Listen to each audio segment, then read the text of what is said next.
Hi everybody, nice to see you again.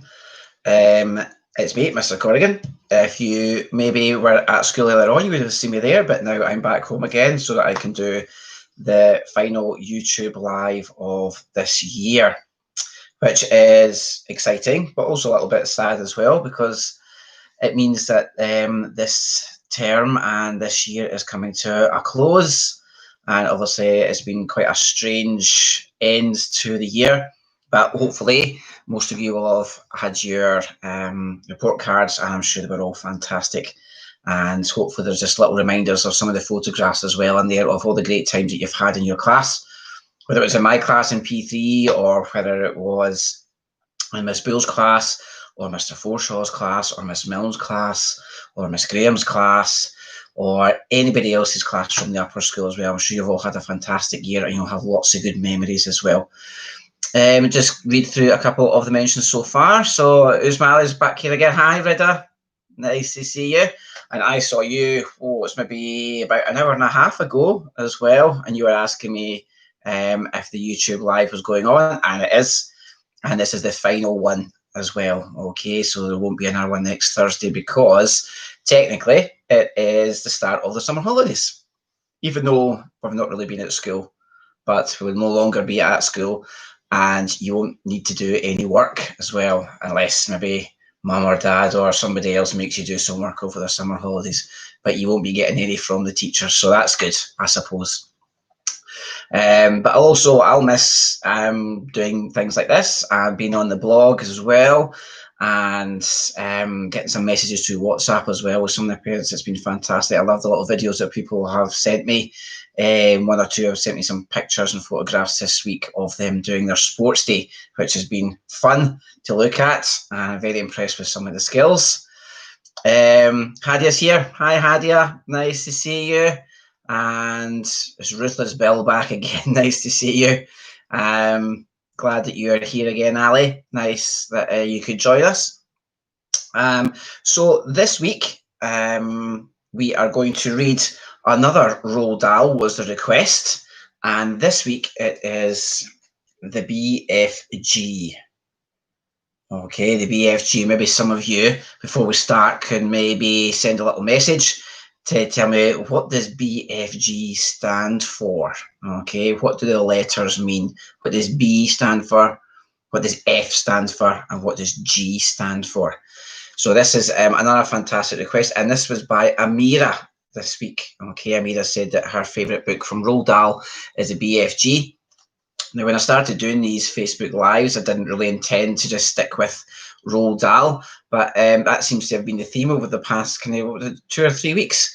And I love Roald Dahl, to be honest, so it doesn't bother me if somebody wants to request a Roald Dahl, and I've got all of his books as well in the house, so it's great. So any Roald Dahl book I can pretty much read, which will be good, and it's great fun. And I've read every single one of them as well. Some of the really popular ones, like the BFG or like Charlie and Chocolate Factory or Matilda as well, but also the ones that are not as popular, perhaps like SEO Trot or anything like that. So, Ali says the big friendly giant. That's what you think BFG stands for? Well, we'll maybe find out in a little bit. I'll maybe reveal. But yeah, you're right. That's what it means. Yeah, you're absolutely correct. So I'll just wait another minute or so just to see if anybody else is coming to join us. But if you've got any comments that you want to make before then, or any questions or whatever, then, or just to say hello, just to say hello to me or to say hello to anybody else that's watching. So we know that Rida's here, Hadia's here, we know that Ali's here as well. I'm sure there's a few others that do it as well, but sometimes not everybody sends a wee message, and that's okay. So hopefully most of you will have got the report cards in the little envelope. If you haven't, that's okay, because if you're in my class in primary 3, then I will hopefully be able to deliver most of them tomorrow morning. Okay, so if you didn't get a chance to collect it, then I'll deliver it tomorrow morning. If you're not in my class, then I am sure that the teachers, if you've not already got it, whichever is your teacher will be delivering it tomorrow at some point. Okay, So where is Miss Graham, Mr. Corrigan? Ridda's asking again. I don't know. I think that Miss Graham was actually still at school, Ridda, because she still had a few of pupils from your class had to collect their reports. So I think that Miss Graham's maybe still at school. I know that you'll be missing her already, but it was nice to see you today, Ridda, as well, and I'm sure that Miss Graham will be watching this at a later time. So what does that say? I don't know, Ridda. I don't know either. I think she's at school. I think she will be at school. So this is BFG, and as you probably already guessed, stands for the Big Friendly Giant. And just like a lot of Roald Dahl stories, there is a brilliant film made of this. There is an animated film, which I think is from a good few years ago, and that's good. But there was a more recent film where it was like live action and so on, and that was sort of semi-animated. And that was just from about 2 or 3 years ago, and it is brilliant. The special effects in it are fantastic, and it pretty much follows the same story as well. So, as I have done before, I'll read a couple of chapters. Okay. So I watched the recent one a few days ago. I know it is brilliant. I loved it, and it was really, really good, and it's something that you could watch over and over again. So I'm going to read a couple of the chapters. Now, one of the reasons why I love the BFG so much is because Roald Dahl in general uses fantastic words to describe the characters and to describe the setting. But what I also like about Roald Dahl, and I don't think this is done enough, is that Roald Dahl makes up his own words. I think that's a brilliant thing to do. I'd actually planned in Primary 3 this term to do a bit about Roald Dahl, and that's one of the activities I love, where he just totally makes up new words. And the BFG is the best book by Roald Dahl to do that. And I've chosen a couple of chapters where there are so many made up words, and I don't know the meaning of them, and probably Roald Dahl doesn't know the meaning of them. But it just, you think, oh wow, I wonder what that might be. And it's sort of, even just the words bring up images and things of what they might look like. So enough of me talking. I'm going to start reading the next couple of chapters. So this is BFG, written by Roald Dahl, and vast majority of Roald Dahl books are illustrated by Quentin Blake as well. Not many illustrations in here, but I'll certainly show you the ones that there are. So this chapter is called Snozzcumbers. But if you don't eat people like all the others, Sophie said, then what do you live on? That is a squelching, tricky problem around here, the BFG answered. In this slosh-flunking giant country, happy eats like pineapples and pigwinkles is simply not growing. Nothing is growing except for one extremely icky-poo vegetable. It is called the Snozzcumber. The Snozzcumber? Cried Sophie. There's no such thing. The BFG looked at Sophie and smiled, showing about 20 of his square white teeth. Yesterday, he said, we was not believing in giants, was we? Today, we is not believing in Snozzcumbers. Just because we happen not to have actually seen something with our own two little winkles, we think it is not existing. What about, for instance, the great squizzy Scotch hopper? I beg your pardon, Sophie said. And the humplecrimp? What's that? Sophie said. And the rat rascal? The what? Sophie said. And the crumpscoddle? Are they animals? Sophie asked. They is common animals, said the BFG contemptuously. I is not a very know-all giant myself, but it seems to me that you is absolutely know-nothing human being. Your brain is full of rotten wool. I think you mean cotton wool, Sophie said. What I mean and what I say is two different things, the BFG announced rather grandly. I will now show you a Snozzcumber. The BFG flung open a massive cupboard and took out the weirdest looking thing Sophie had ever seen. It was about half as long again as an ordinary man, but was much thicker. It was as thick round its girth as its perambulator. It was black with white stripes along its length, and it was covered all over in coarse little knobbles. There is a picture of the snozzcumber. Perhaps the shape looks a bit familiar, maybe a little bit like a cucumber, but looks much bigger. Here is the repulsant snozzcumber, cried the BFG, waving it about. I squoggle it, I mispies it, I dispunge it, but because I is refusing to gobble up human beings like the other giants, I must spend my life guzzling up icky poo snozzcumbers instead. But if I don't, I will be nothing but skin and groans. You mean skin and bones? Sophie said. I know it is bones, the BFG says, but please understand, I cannot be helping it if I sometimes is saying things a little squiggly. I is trying my very best all the time. The big friendly giant looked suddenly so forlorn that Sophie got a little bit upset. Oh, I'm sorry, she said. I didn't mean to be rude.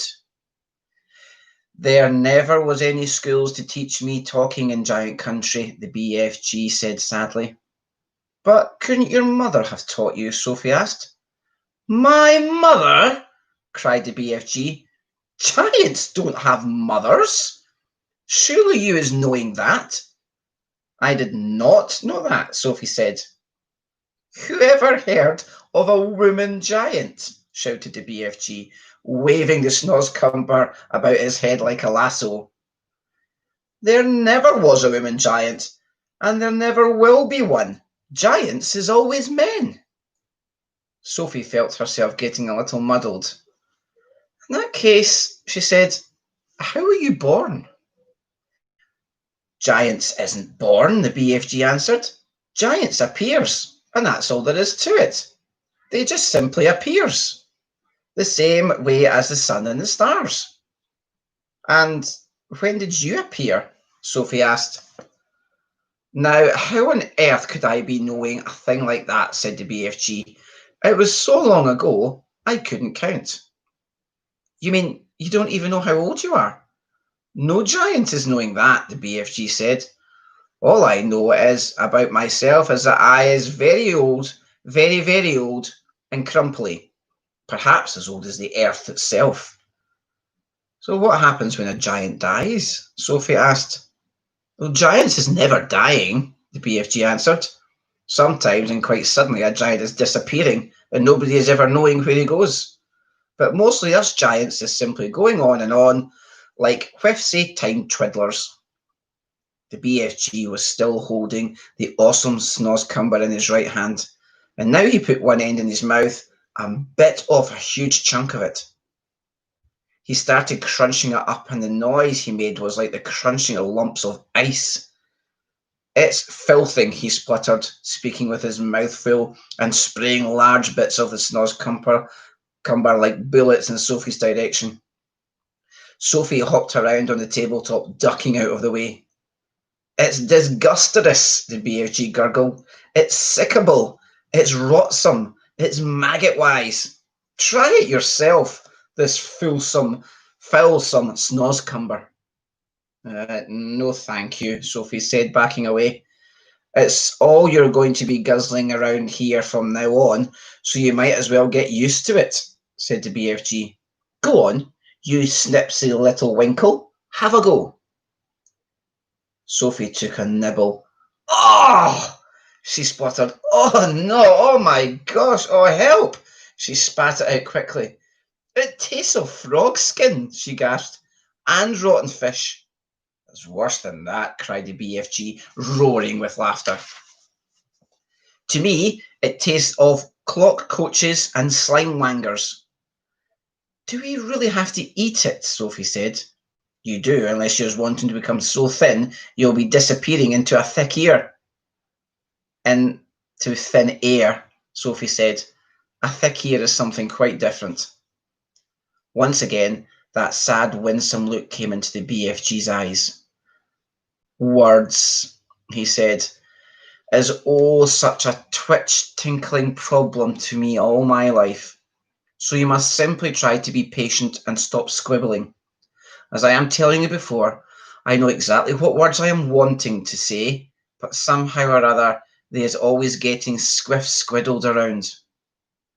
That actually happens to everyone, Sophie said. Not like it happens to me, the BFG said. I is speaking the most terrible Wiglish. I think you speak beautifully, Sophie said. You do? Cried the BFG, suddenly brightening.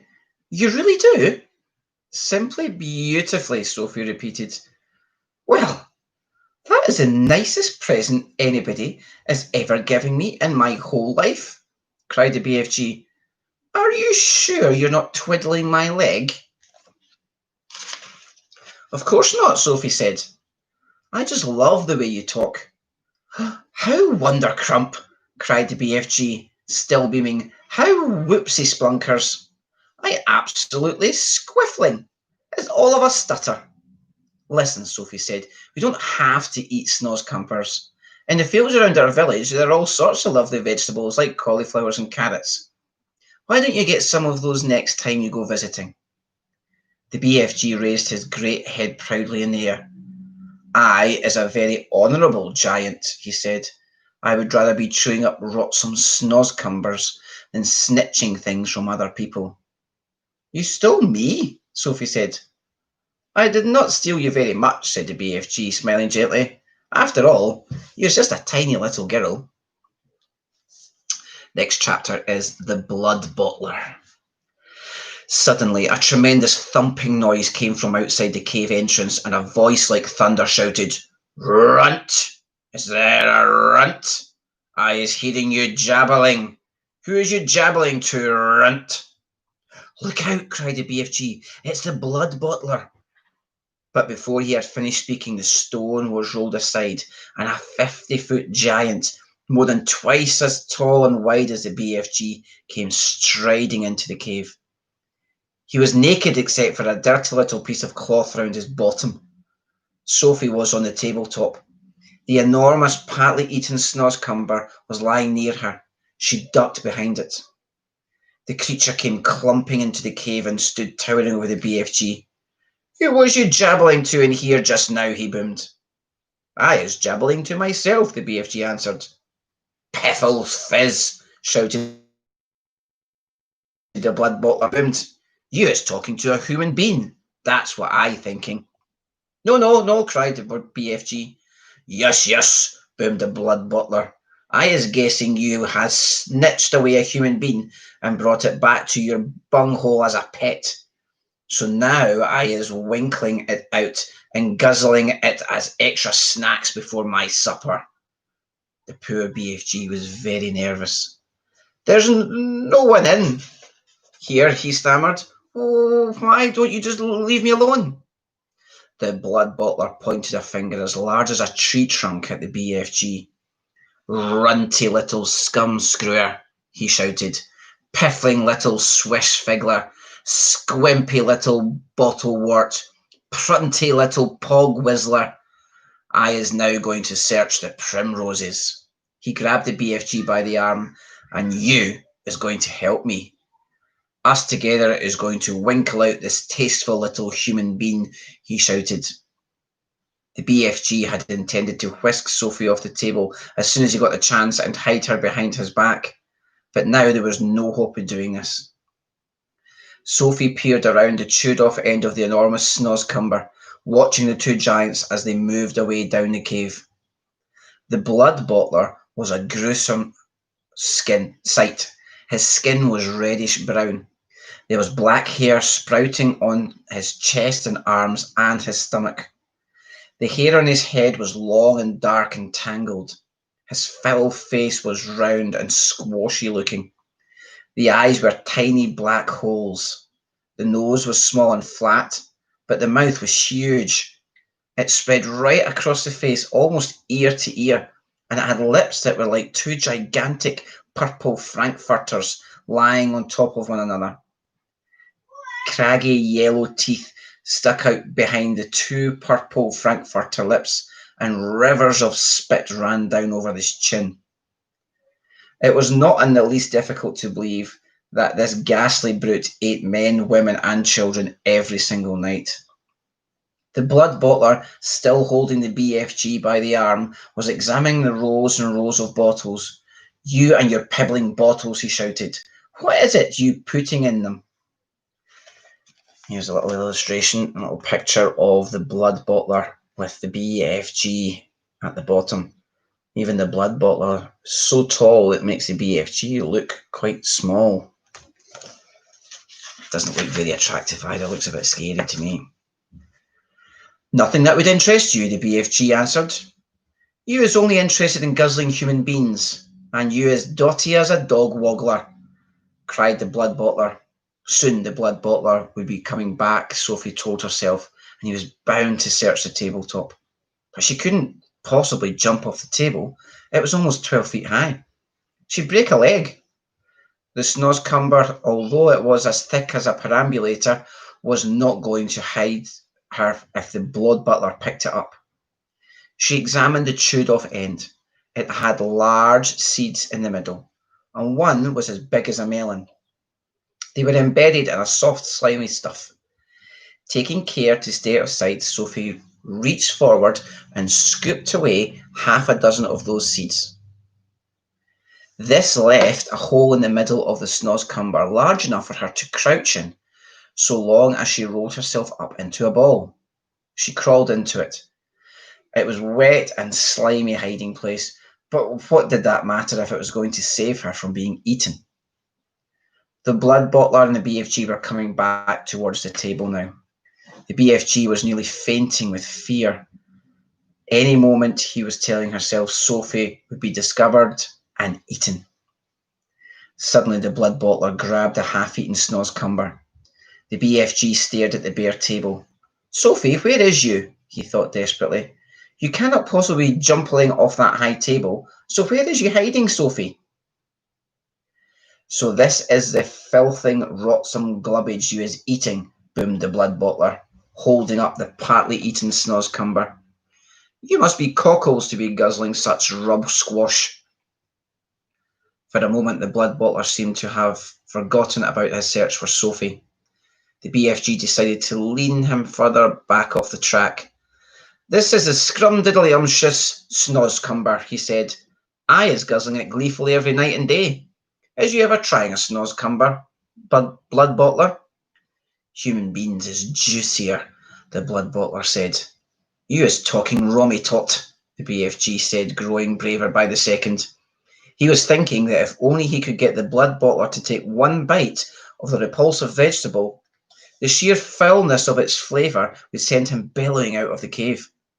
"I is happy to let you have a taste of it," the BFG went on. "But please, when you see how truly glumptious it is, do not be guzzling the whole thing. Leave me a little snitchit for my supper." The blood bottler stared suspiciously with small piggy eyes at the snozzcumber.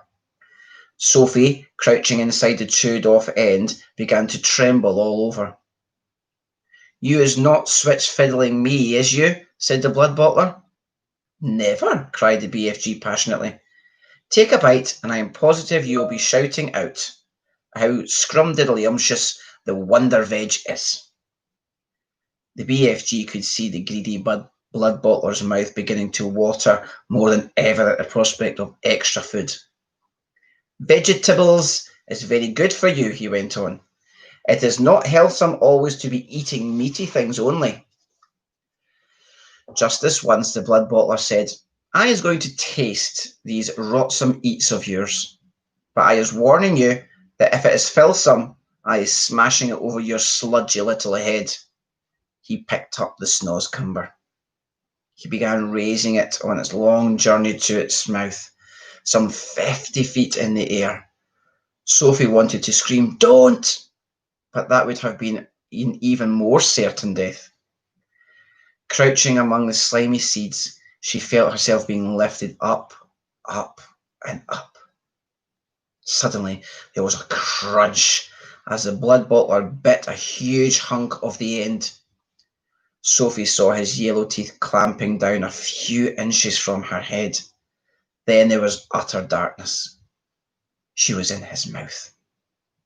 She caught a whiff of his evil-smelling breath.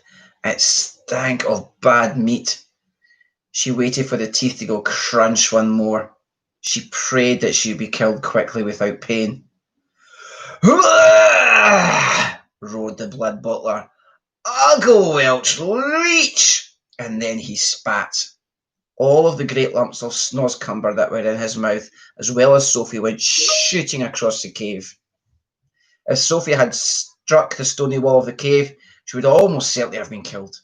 Instead, she hit the soft folds of the BFG's black coat hanging against the wall. She dropped to the ground, half stunned. She crawled under the hem of the cloak, and there she crouched.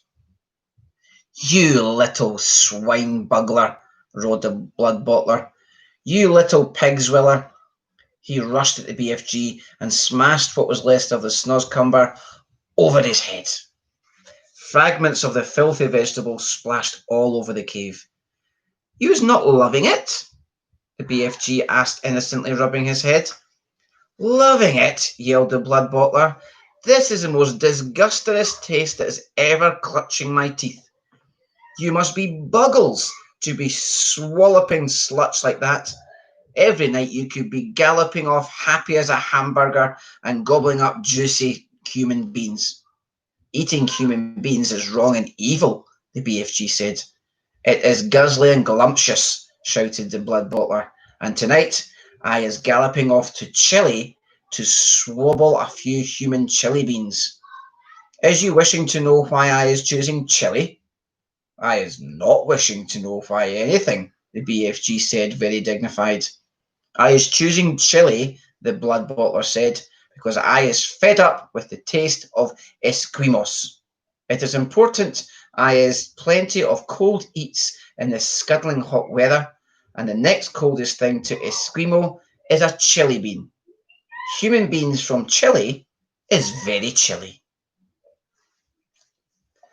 And we'll finish off there. So I hope you enjoyed those couple of chapters from the BFG, and as I said, I highly recommend watching the film as well. Not as good as the book, but certainly it is a good effort. And I have to say that that is probably one of the most difficult books to actually read out loud because of all those tricky words. So I apologise if I didn't quite get all of them right, but it actually just makes it even more interesting to read. So I just want to say thank you very much for watching today. And if you've watched lots of times, then I hope you've enjoyed all the YouTube live. And I know that perhaps there are maybe some plans that come August. Some of the learning that you're not doing in school but at home might be done on YouTube, just like we've been doing this year. And maybe even some YouTube live might be quite interesting as well to do. So if you did like it, then maybe when you go back in August, you can tell your teacher, oh, Mr. Corrigan did the YouTube lives and they were great. Maybe you could read to us, or we could just do some fun activities, maybe do some art live. I don't know, maybe if you come up with some great ideas over the summer. So I'll just read out some of the comments just before I go. So Ishaks are saying, Hadia saying that I'm reading George's Marvellous Medicine. Brilliant, I love that. There's a really good version of that as well that I read, and it's in Scots, and it's called Geordie's Minging Medicine, and it's really good. All the words are in Scots. It's hilarious, actually. We miss you, Mr. Corrigan, and everyone else too. Yeah, I'm missing so many people as well, and it was lovely to see so many happy, smiley faces today in the sunshine at the school. But I know not everybody could make it, and I really do miss you. But I hope that you have a fantastic summer. Ismail says that was great, Mr. Corrigan. Thank you so much. You're very welcome. And Rita, I hope you have a fantastic summer. Hadi, I hope you have a fantastic summer as well. And I just want to say stay safe, okay? And make sure that you enjoy it. And I will miss you loads. Okay, take care. Love you. Bye.